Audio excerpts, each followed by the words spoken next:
I'm Brian DeVault, CTO of Netrio. Mike Cromwell, partner and evangelist with Netrio. I think it's important for folks to understand when you're going from client has just executed the agreement, Netrio's taken on outsourced managed IT to you're deploying an SD-WAN solution to deploying contact center to service. Walk us through what you apply project management to and to what magnitude you apply it to. So when you're talking about something like a managed IT services agreement, we've got a 35-step project management plan that walks you through from start to finish. But then when you think about, maybe a smaller implementation of SD-WAN, maybe a firewall installation, something like that, that's going to be a much shorter project plan.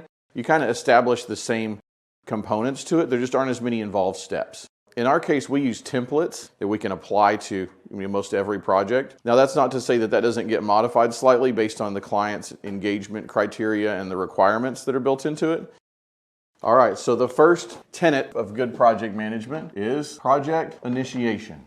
There's several steps involved underneath project initiation. We want to establish what our overall goals are, goals and objectives. We've got to document, we've got to understand everything that we're trying to achieve. And is that client-driven or is that Netrio's goals and objectives? It's going to be both. So it's a combination or a hybrid. So the next piece of it we're going to want to establish is the scope of the project. What all is included in this project from start to finish, right? So if we think about, in some cases, these are assets. In some cases, this is technology in general. In some cases, it might be subscriptions to internet service provider circuits. One of the other items that we're going to include, deliverables. So sometimes these can be considered like outcomes. Say I'm merging two enterprise networks into one. My deliverable will be a single functional network that was previously two separate or segregated networks. But you're describing it well enough that it's going to summarize the outcome.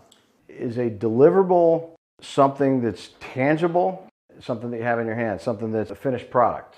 So I would say typically not tangible. The deliverable it may use the term a document. It is the concept in general. It's the complete and thorough management of all of these assets. So the next item we'll talk about is roles and responsibilities. So you may not know every role and responsibility up front. You may not have named people you can put on those. You just know you need a resource to do X or Y. As long as you're allocating for that resource to be available at some point during the project, you can name them later. Right. And that's going to be both for the resources you're going to deploy, but also does that speak to the roles and responsibilities on the client side? Absolutely. To make sure that certain roles are defined that are going to be success factors in the execution of the plan. So the next thing we're going to want to define is, and notice we're going to use the term here, initial project schedule, right? And we can call this timeline. And essentially what you're doing here is you're putting some kind of loose start and end dates around it, but based on the complexity of the project, based on the client's preparedness for the transition, based on the amount of documentation available, based on the condition of the environment, all those things are going to have some impact, but that impact is only going to expand our scope by a couple of weeks. So the next thing we want to talk about is the project charter. So what a charter does is defines why. It's about summarizing the why. And is that for the benefit of the folks on the operations side? This is really the formalization of all of those discussions that we've had throughout the course of the project thus far, and to get them memorialized in a document that's recorded in a centralized location that everyone can reference if needed. Do you find that there's more skin in the game for the people involved when they know the goals and objectives and the charter for the project?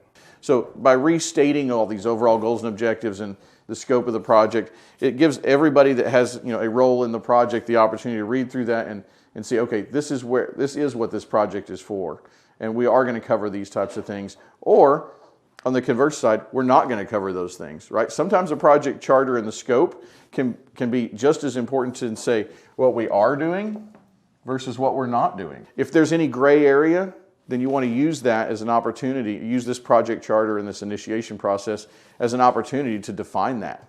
So last piece of the project initiation component is a financial analysis, so that everybody that's involved in the project understands what it looks like from a financial perspective.